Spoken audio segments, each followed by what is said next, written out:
दोस्तों, बेनमाजी को कब्र में 3 सजाएं दी जाती हैं। पहली सजा, उसकी कब्र को तंग कर दिया जाता है और इतना तंग कर दिया जाता है कि उसकी दाईं पसली बाईं में और बाईं पसली दाईं में धंस जाती है। दूसरी सजा जो उसको दी जाती है कि उसकी कब्र में आग को भड़का दिया जाता है और वो दिन रात उसके अंगारों में जलता रहता है। और दोस्तों, तीसरी सजा सबसे ज्यादा खौफनाक है। उसकी कब्र में एक गंजा सांप मुसल्लत कर दिया जाएगा जिसका नाम अशजाउल अकरा होगा।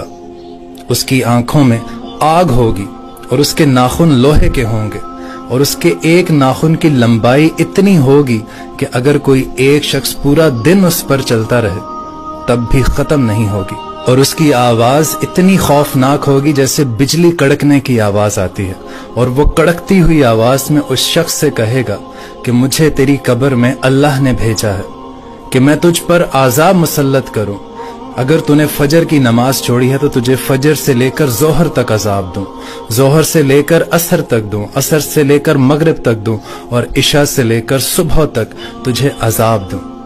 और वो एक नाखून उसके जिस्म पर मारेगा तो वो शख्स 70 हाथ नीचे धंस जाएगा और वो फिर अपने नाखून से उसको दोबारा बाहर निकालेगा और ये अजाब उसको कयामत तक वो सांप दे